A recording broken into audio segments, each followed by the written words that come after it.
Oh, hello. Welcome to the 2013 Hundie Challenge. Today we're going to be discussing The Invisibles by King Ralph. Dee-doo-dee-doo-doo, dee-doo-doo-doo-dee-doo-doo-doo-doo, dee-doo-dee-doo-doo, dee-doo-doo-doo-dee-doo-doo-doo. Well, I'm not gonna lie. I feel ill-equipped to discuss almost anything about this book. It's kind of the quintessential chronicle of the black experience in America. I want to say that it's worth comparing and contrasting with Go Tell It on the Mountain, but aside from the main characters coming from down south and moving up to Harlem and experiencing the black life of America in both the South and in the North, they don't really share a whole lot. The Invisible Man is the unnamed narrator.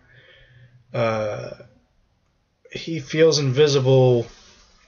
He mentions a number of reasons why he feels invisible throughout the book, but as a metaphor, he's talking about how politically and socially he's invisible because he's black.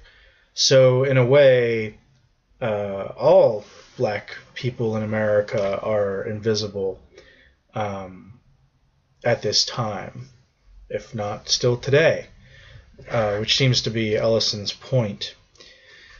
I have not experienced the black experience in America or otherwise. I don't feel right talking about it. I don't feel right making this video. I don't know what to say. I don't want to criticize anything because I don't know if it's, true to life as opposed to being false. This was a striking book from a novelistic standpoint. The only thing that threw me off was the very beginning. The prologue was very sort of ethereal and pie in the sky, and I was afraid that I was getting into another book that was going to be like Joyce or Faulkner and be kind of a stream of consciousness. But immediately after that, first chapter going forward, Ellison breaks into just this kind of this tale that's just, you can't put it down. It's just incredible.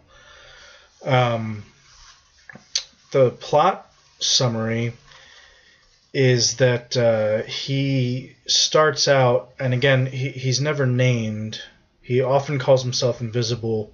Sometimes in the beginning of the book, he calls himself Jack the Bear as kind of a joke, I guess.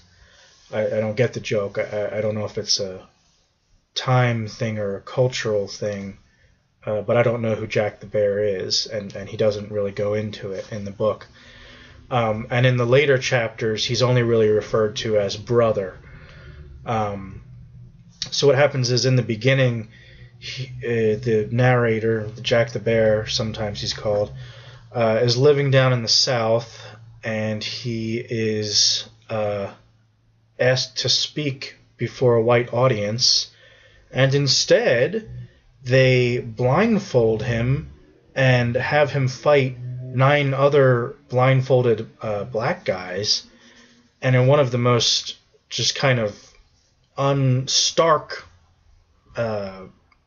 examples of racism that I've ever read, they just treat them like garbage. But then the white people give him a scholarship to the black college, acting like that sort of excused their racism. I don't know. It's all very very stark and disturbing, really, that this sort of thing went on. But then at the college, the narrator continues to try and follow the straight and narrow, but he finds out the kind of black on black racism that was just this last year recently became controversial again from Django Unchained. People were talking about how, what was the character's name? Steven was a self-hating black man and was much more racist than any of the white characters. The same sort of thing happens when he is called before his dean or the president of the college, and he finds out that the president of the college is the most racist of all. And he sends him up to Harlem, but he was just playing a game with him. Not a kind game, a cruel game, sending him running. And while in Harlem, he finds what he thinks is his calling in life, which is this sort of pseudo-communist brotherhood. All they ever really refer to is themselves as the Brotherhood, and they never really get into their ideology. And as the leader of the Brotherhood in Harlem, he's consistently clashing with the black nationalists in Harlem, who are led by a guy that claims to be an African called Raish.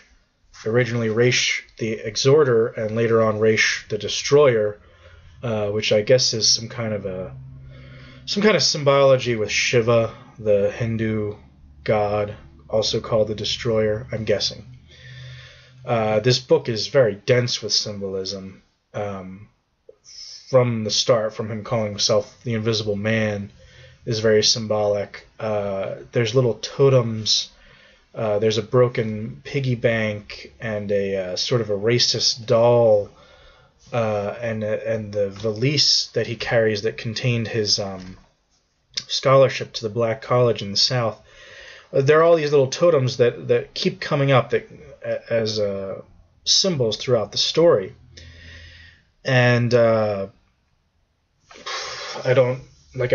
feel it was a striking story. It was incredible. It kept you reading, kept me moving the pages. It astonished me how it seemed like every page, when you thought that the racism that the brother, the unnamed narrator, encountered couldn't get any worse, and it seemed like every page and every chapter it just got worse. One thing that I did mention, that I did touch upon, I think when I was reviewing The Adventures of Augie March, is a question that I always ask myself when I'm reading these books is, why didn't I read this in high school or college? Why wasn't it on our curriculum? It's funny, but I kind of feel like they must be picking for the earlier curriculums the most like non-controversial kind of books. That's almost the impression I get. Like, well, we're going to talk about socialism, but we're not going to talk about how it affected people in the streets in the 30s. We're not going to read, The Jungle.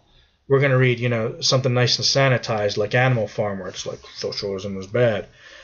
And one of the interesting things in The Invisible Man, in addition to the really stark portrayal of racism and the black experience,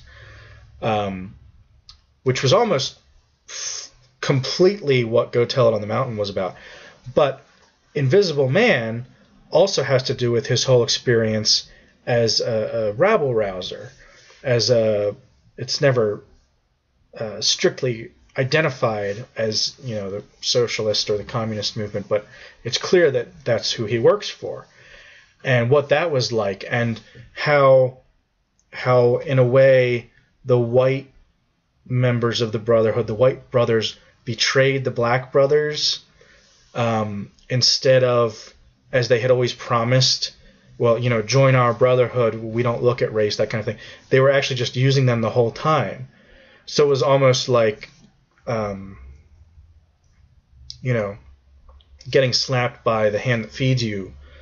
That was not what he expected. He expected that from the racist people down in the South. He wasn't expecting that from the people that had claimed to be his brothers. Just one of the great through lines of the book is just betrayal. It seems like he's just consistently betrayed by people, by society, until he finally decides to live underground I guess in a literal sense, I guess he literally takes to the sewers and kind of taps into the power company and just becomes literally invisible as well as metaphorically. I'm sorry, I know I'm not doing this book justice. I know I'm not really expressing myself well. I just don't feel qualified to comment on it a whole lot. It was an incredible book. Definitely worth reading. I wish we had read this instead of To Kill a Mockingbird. The discussions in class would have been a lot more, higher level functioning, intellectually, rather than, oh, racism is bad. Well, yeah, clearly racism is bad. Here's the ways that it happens, in The Invisible Man, from all aspects of society. So I'm sorry I can't really, do it justice.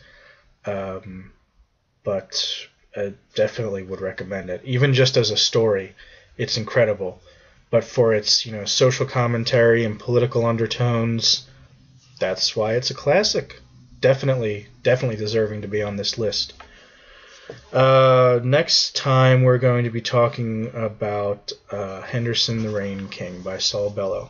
Thanks for tuning in.